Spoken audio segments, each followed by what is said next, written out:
ایک تو یہ کہ میں کبھی بھی یہ جرت نہیں کرتا اور نہ کر سکتا ہوں کہ میں یہ کہوں کہ میں نے ضیاء صاحب کو ریپلیس کیا, because no buddy code replace ہم. ہی واز ایک آئیکن تھے وہ, ان کی بات ہی الگ ہے. ہاں, جو ان کے اوپر ذمہ داریاں تھیں وہ ذمہ داریاں کچھ میرے حصے میں آئیں, اس حد تک میں بات صرف کہہ سکتا ہوں. لیکن یہ کہ لوگوں کی توقعات تو بہت ہوتی ہیں, اور یہ بات بالکل ہے کہ پہلے ضیاء محی الدین صاحب کا نام ایسوسیٹڈ تھا, جو آج تک ہے اور رہے گا ہمیشہ. مگر یہ کہ ہم نے تو جب میں نے آیا, اور میں اپنے آپ کو بہت خوش قسمت سمجھتا ہوں اس بات میں کہ جب میں آیا تو ضیاء صاحب موجود تھے, اور مجھے ان کے ساتھ کام کرنے کا, بات چیت کا, بیٹھنے کا, ساتھ کھانا کھانے کا بہت موقع ملا.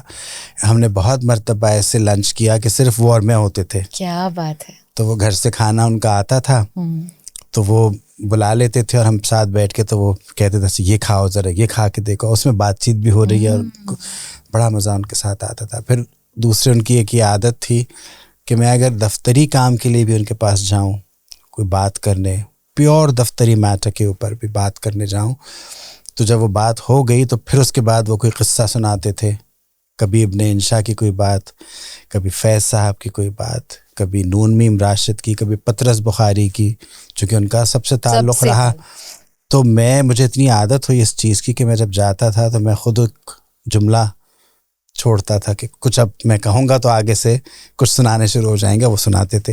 تو جب ایک ایسی شخصیت آپ کے ارد گرد ہوتی ہے تو آپ تو سیکھ رہے ہوتے ہیں, سیکھنے کے عمل سے. تو میں تو یہ کہتا ہوں کہ میرے لیے تو وہ سیکھنے کا ایک عمل تھا. اور یہ جو ہمارے یہاں کی جو اب جو جنریشن ہے بچوں کی, جو کہ کارپوریٹ ورلڈ میں جا رہے ہیں اور کام پہ جا رہے ہیں, بزنس وغیرہ کر رہے ہیں, ان کو یہ ریئلائزیشن نہیں ہوتی کہ یہ جو مواقع آپ کو ملتے ہیں یہ بھی اس فرنج بینیفٹس کا یا اس پرک کا حصہ ہیں جو آپ کو, اس کو آپ کوانٹیفائی نہیں کر سکتے کبھی بھی, لیکن آپ اس سے کتنا استفادہ حاصل کر سکتے ہیں. تو ہم نے تو ضیاء صاحب سے ہمیشہ استفادہ حاصل کیا, سیکھا, سمجھا.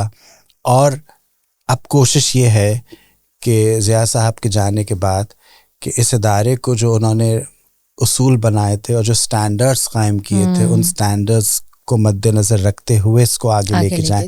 ظاہر ہے کہ زمانے کے ساتھ ساتھ چیلنجز اور آتے ہیں, ریکوائرمنٹس اور آتی ہیں, ہم کچھ نئی چیزیں بھی شامل کرتے ہیں جو ہم کر رہے ہیں ابھی بھی. لیکن وہ جو کچھ پیرامیٹرز بن گئے تھے اور وہ جو ایک ناپا کے نام کے ساتھ ایک کوالٹی ایسوسیٹ ہو گئی تھی, تو اس کو تو ہم ہمیشہ اسی پہ رکھنا ہوگا.